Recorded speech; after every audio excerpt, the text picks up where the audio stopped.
One of the biggest reasons that people die in blizzards is that they push on, try and battle the elements, when actually they should just stop. If you've got high winds, difficult terrain and zero visibility, if you push on, it's futile. It's like being on a treadmill. It's going to beat you and you're going to die. Your #1 priority is protection. And in this case, it's protection from the wind and from the cold. Okay, fire it up, guys.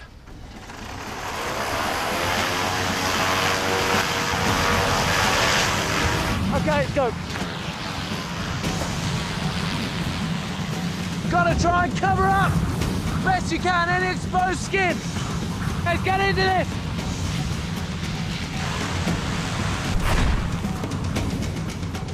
As the wind chill kicks in, the temperature dives.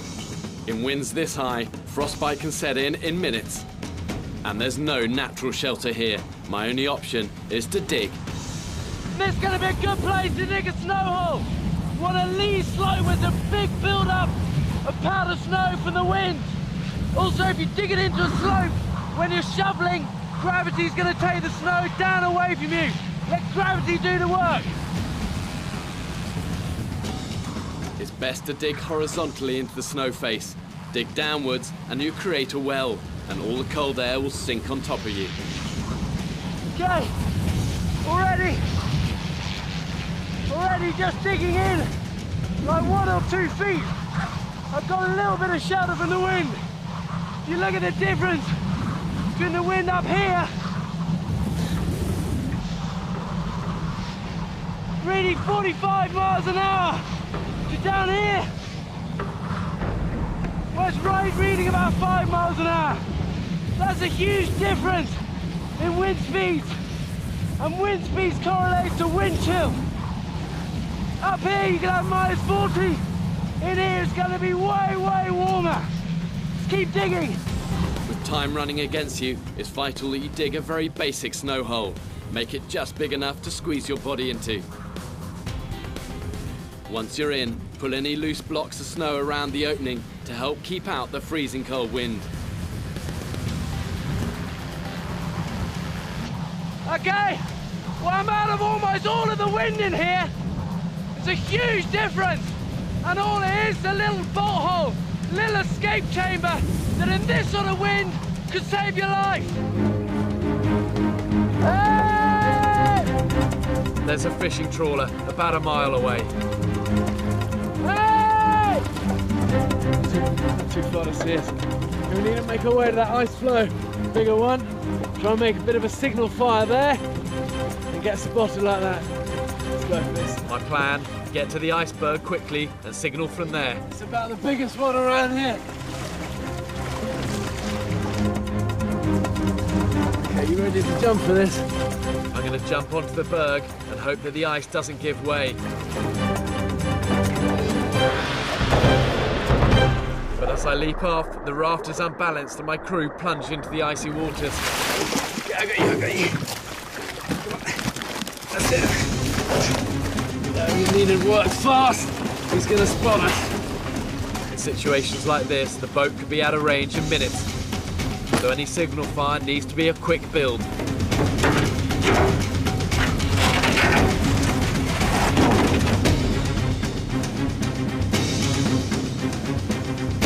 Let's build this baby up. My emergency fire-making materials are quick to ignite, but there's not nearly enough smoke from my signal fire.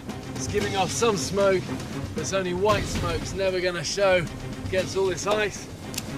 Probably the easiest thing I can do is use just some rubber off the bottom of my boot. Burning rubber produces thick black smoke, which will show up clearly against the white of the ice. See if they can see this. Hey! With black smoke and my bright red jacket, I'm giving myself the best chance of being seen. Hold your arms up in a big Y shape. It's the international distress sign for yes, I need help. Hey! Help! The trawler has slowed and is altering course. There can be no better sight in the world for the survivor than seeing their rescue ship turn towards them. The boat is coming to get me. You won't want to hang around in these icy waters, so this is going to be a one-shot deal. Man, that's coming fast and straight towards us. We need to move and make this. The boat is going to come alongside the iceberg, and I'm going to make a leap for it. I've got to be 100% confident in making this jump. Do not want to end up crushed between this and the ice. But she's coming in too hot and too close. And at the last moment, it crashes into the ice.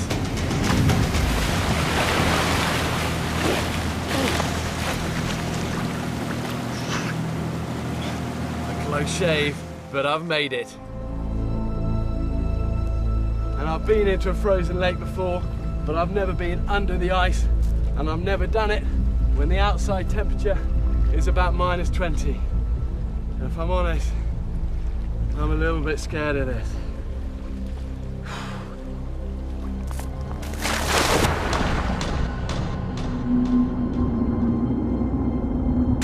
Instantly, my pulse is up around the 200 mark. It feels as though the air has been sucked out of me. But I've got to keep calm. Hyperventilate in this, and you'll drown. Woo! Okay, first thing I've got to do before I try and swim under this is control my breathing. If I try and go now with a pulse rate as fast as mine is, I'll never be able to control it. So give me 5 seconds. Blood is rushing to protect my core. My heart's working flat out. There's a serious risk in here of cardiac arrest. Okay, yeah.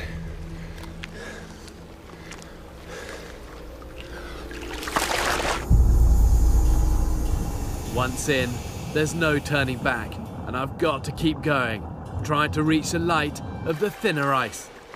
But the cold is literally squeezing the air out of me.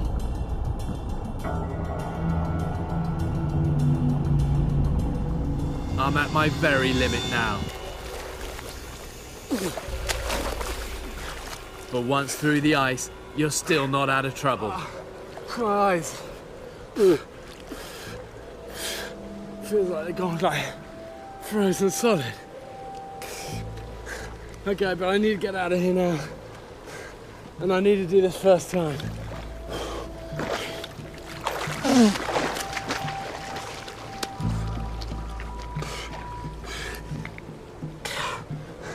And I can feel the danger of why this water is so lethal, is that it really numbs your senses, your fingers and your head. I could hardly see when I opened my eyes when I came out of that. I can feel my muscles begin to shake. It's time to be getting back to that fire. Underneath there is a truly horrible place to be. One of my really good friends who's in the military showed me this trick of getting his hands warm.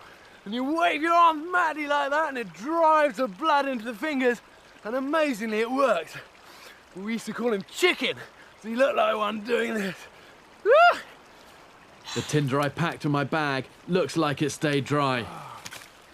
But until that flame goes, you never know. Let's get a layer on. But this is why being prepared is so important.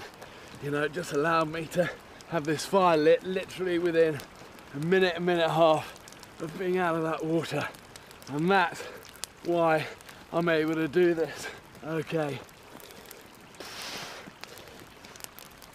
Ah, man, that is nice. Woo! Good job, guys.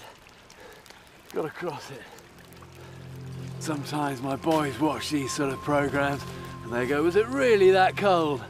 When you can show them a shoelace out horizontal, then you know it's cold.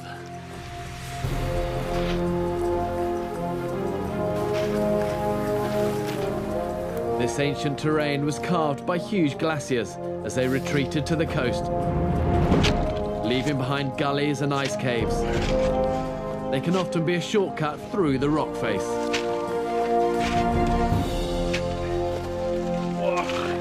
Watch out, look, the holes everywhere here. Leave these here. Okay, just watch yourself on this. This should lead us through and down. You need to really use the ice just as handholds here. I'm using the antler I took from the dead reindeer to grip the ice.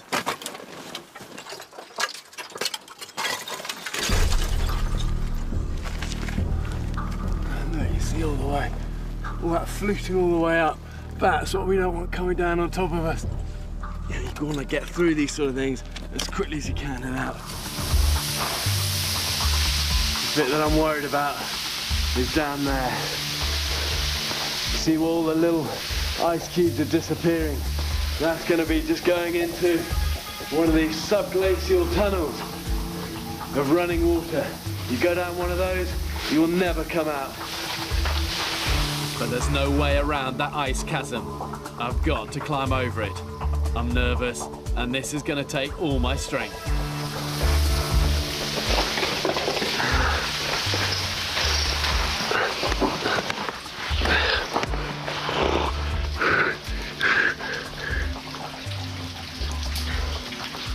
And that's the shaft I don't want to be going down.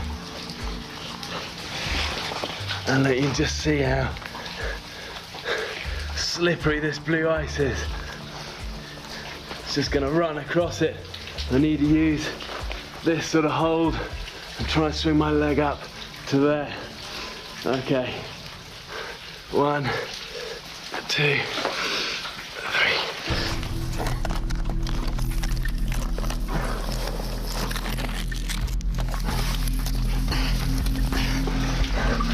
And that is what I've got to crawl out of.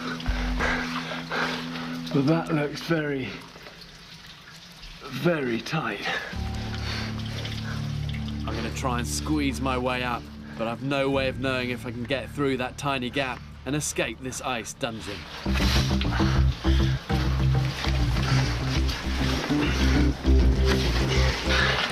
Okay. There's about 1 inch. There's about 1 inch of headroom here. I'm right under the main weight of this now. Okay, it's got to wriggle out.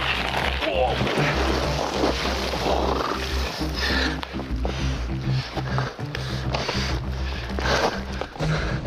Okay. The weather is closing in now, and it looks like there's a snowstorm on its way. I must find shelter, and soon.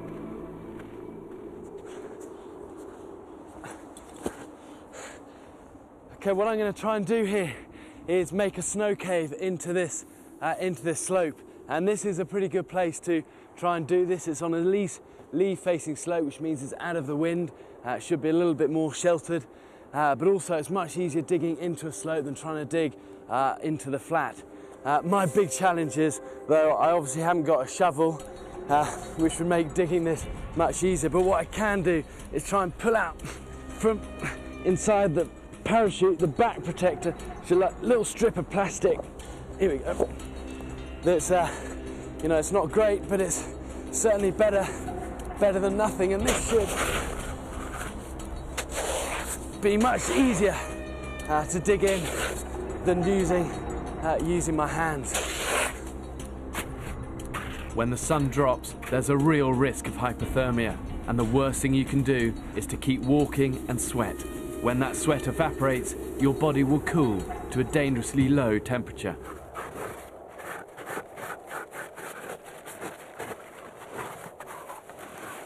Right now I've dug actually into this bank a bit. I'm now going to try and create like a bit of a platform here and get rid of the snow, and this is going to be like a bed platform, and the idea of this is that the cold air will then sink into what I'm sitting in, which is called like a cold well, and I'll be able to create under here a nice sleeping platform, insulate some warm air, and wrapped up in my canopy. That should keep me nice and snug, and that's the theory of it. But they always say try and make a snow cave about 3 times the size of your body. Not too big, otherwise you're going to be wasting any heat you can generate.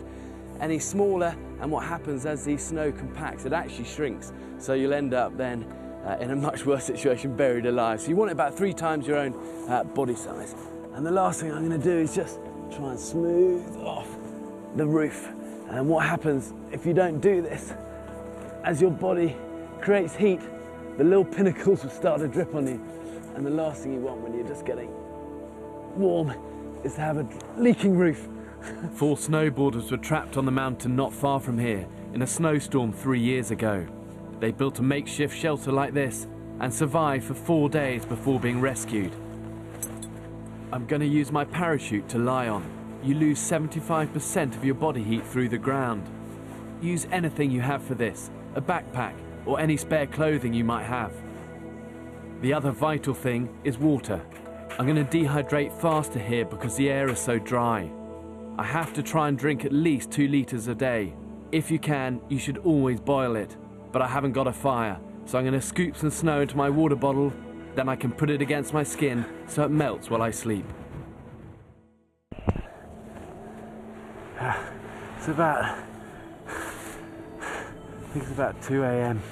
and I managed to doze off at about 9, but woke up an hour later absolutely freezing cold, and part of this roof is beginning to sag now and I haven't quite got this right, and I'm just desperately trying to keep my fingers and toes moving, and this is going to be one of those really long nights.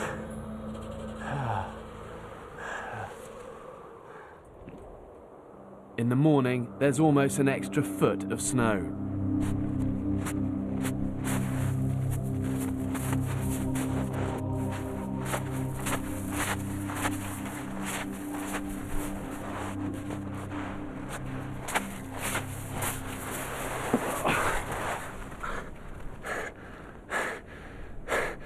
That's the worst night's sleep I've ever had.